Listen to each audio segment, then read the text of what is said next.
Olá pessoal, aqui é o Velgas, hoje é dia 6 de maio de 2026, 6 horas, horário de Brasília. Ataques de longo alcance esmagam a Rússia e vamos falar também de Tribunal de Nuremberg que está renascendo. Nesse vídeo você vai assistir à audácia das forças ucranianas quebrando a segurança da retaguarda russa com ataques de precisão a mais de 1.500 quilômetros de distância. Mais uma vez, a Ucrânia está mostrando sua competência. E também eu vou detalhar aqui a destruição de refinarias e fábricas de mísseis, que são o pulmão econômico e militar do ditador da Rússia. Além disso, vou trazer também uma notícia histórica. Ao meu ver, é uma histórica porque a União Europeia foi noticiado ontem, ela avança para a criação de um novo tribunal no modelo de Nuremberg, para julgar os crimes de guerra do Kremlin. Para quem lembra, Nuremberg foi um tribunal criado depois da Segunda Guerra Mundial para julgar os crimes dos nazistas. Este é um conteúdo que vocês vão ver aqui muito denso, muito verdadeiro e é exclusivo. Por isso, já se inscreva no canal, deixe seu like, compartilhe com quem busca a verdade.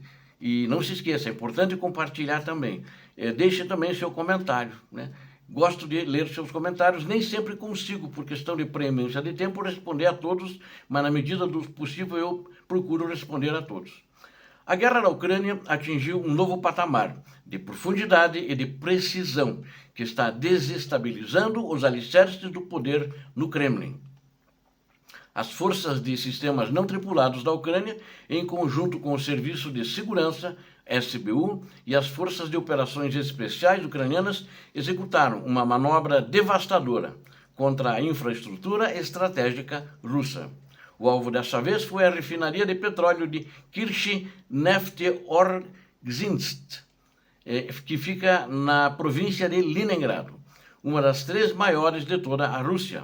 Esta instalação possui uma capacidade de processamento incrível, movimentando cerca de 21 milhões de toneladas de petróleo ano.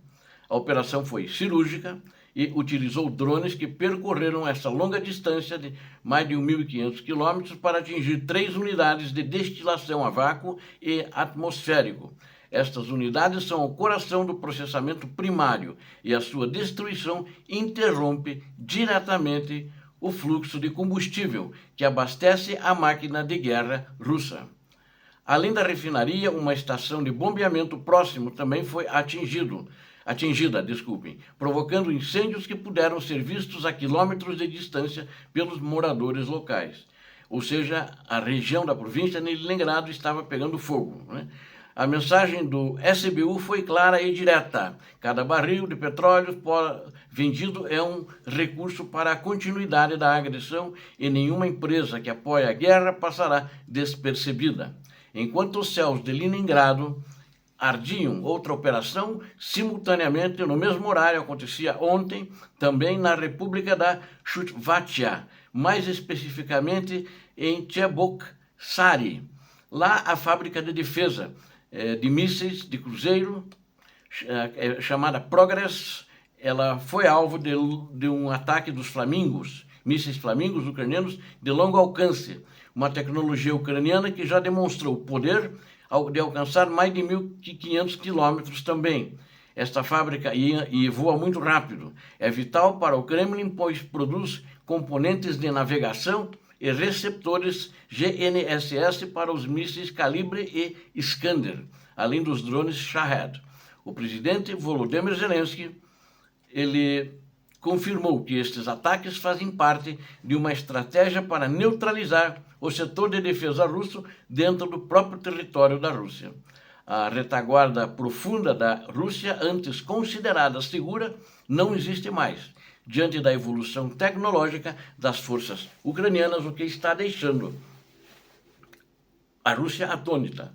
Acredito que o ditador deve estar até em depressão por causa de tantos fatos acontecidos, a capacidade tamanha da Ucrânia, que está toda noite atacando em profundidade e está destruindo efetivamente os alvos. Ao mesmo tempo em que as explosões ocorrem no fronte, uma vitória diplomática gigantesca foi conquistada em Bruxelas, que eu até falei no início sobre ela. Ministros da União Europeia votaram por unanimidade a favor da adesão formal a um tribunal especial para processar a liderança russa pelo crime de agressão. Este fato é um fato muito importante. É um fato histórico, assim como depois da Segunda Guerra Mundial, Nuremberg foi também muito histórica. E também os crimes de guerra serão ali julgados. Alguns deverão ser julgados em Haia, aqueles que estiverem dentro dos requisitos da lei, e outros poderão ser julgados nesse tribunal que foi votado ontem em Bruxelas. Ainda não se sabe o local onde ele será instalado. Este tribunal está sendo projetado nos moldes dos julgamentos de Nuremberg, que condenaram os líderes nazistas após a Segunda Guerra Mundial.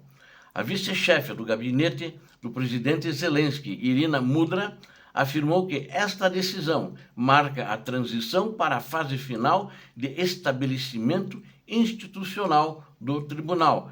Essa questão do tribunal já vinha sendo discutida há mais de um ano. Este mecanismo judicial é fundamental porque nenhum outro tribunal atual tem um mandato legal específico para julgar o ato de iniciar uma guerra de agressão ilegal, uma agressão criminosa. Eles têm poder para, por exemplo, julgar o sequestro de crianças em Haia, que já está correndo lá o processo contra o ditador da Rússia, Vladimir Putin. Tem alguns outros generais também que estão correndo processo ali contra eles. A exemplo de Sergei Shoigu, né, e do atual chefe de Estado-Maior também, o Valery Gerasimov. Então já está correndo processos contra eles ali e vão ser julgados naquele tribunal de Haia. A sede do tribunal deverá ser na Holanda, né, no que eles chamam de Países Baixos. E a previsão é que esteja totalmente operacional até o ano de 2027, ou seja, ano que vem, mas essa sede ainda será confirmada. Figuras do alto escalão, incluindo Vladimir Putin, estão no alvo desta jurisdição, que também poderá se estender a aliados como Belarus, o ditador Lukashenko, e Coreia do Norte, o ditador Kim Jong-un. Esta união internacional demonstra que a justiça não será abstrata, ou seja, que a justiça será séria para esses crimes de guerra e crimes contra a humanidade cometidos na Ucrânia. Ela não será abstrata, como eu disse, mas sim uma realidade aplicável contra aqueles que decidiram pela invasão, que fecharam os olhos para o crime, que condecoraram criminosos que fizeram os crimes de guerra e contra a humanidade lá, inclusive foram condecorados, outros foram promovidos, subiram de posto, etc. Para fortalecer ainda mais as capacidades de defesa no campo de batalha, o Departamento de Estado dos Estados Unidos da América aprovou uma nova venda de armas para a Ucrânia.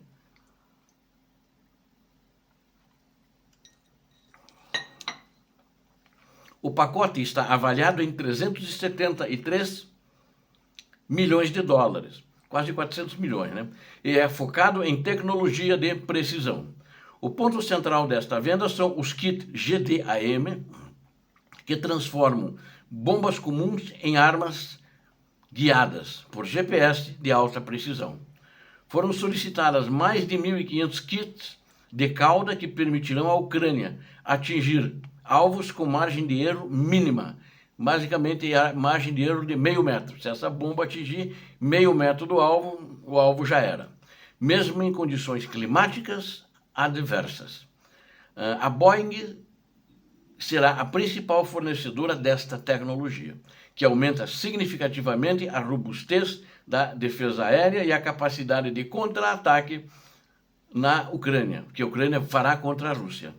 Este apoio americano chega em um momento crucial, logo após a liberação de outro pacote de 400 milhões de dólares pelo Pentágono, ou seja, temos aí quase 800 milhões, aquele de 373, quase 400, né? E esse de 400 milhões que já tinha sido liberado, ou seja, quase 800 milhões de dólares, ou seja, quase mais de 200 milhões de dólares, daí 200 e pouquinho, já daria 1 bilhão. A combinação de ataques estratégicos no coração da Rússia, a pressão jurídica internacional e o reforço militar do Ocidente mostra que a resistência ucraniana está mais forte do que nunca. E agora o Kremlin precisa lidar com incêndios em suas refinarias, porque consome. Esse incêndio que eles atacaram ontem ainda está consumindo aqueles ataques que eu relatei no início para vocês, né? Da refinaria e outros, aquela fábrica de componentes para a indústria militar russa. E a perda de produção de mísseis e a sombra iminente de um tribunal internacional preocupam a Rússia, preocupam o Kremlin, porque eles sabem que essa guerra não tem muito mais fôlego e que seus dirigentes ficarão sujeitos a serem julgados nesses tribunais, mesmo que eles não sejam presos no início, eles serão julgados à revelia, então não poderão andar livremente pelo mundo, e não é qualquer país que vai aceitar asilo dos dirigentes russos, se for o caso. A Rússia está descobrindo que a guerra que ela iniciou não tem mais fronteiras que possam proteger seus ativos militares, bem como os seus líderes políticos. Para concluirmos, este vídeo revelou que a estratégia ucraniana é multidimensional, atacando os russos no campo militar, econômico e jurídico. Com o apoio dos Estados Unidos da América e a determinação da União Europeia em buscar justiça, a Ucrânia segue mostrando uma superioridade moral e técnica inquestionável. O canal do Velgars, nós vamos continuar acompanhando cada avanço dessa batalha, cada desenrolar dessa guerra pela liberdade da Ucrânia e pela soberania da Ucrânia e pela defesa da dignidade do povo ucraniano. Nós vamos acompanhar isso. Peço a você que não é inscrito, se inscreva, acompanhe conosco, que você vai ver o desfecho dessa guerra, que talvez ainda esse ano a Rússia seja obrigada a parar. Obrigado a vocês que assistiram esse vídeo, conto com vocês, inscrevam-se no canal, não esqueçam, conto com vocês. Peço a Deus que abençoe a todos vocês, que abençoe a Ucrânia, que abençoe o Brasil. Paz e bem, paz para toda a humanidade.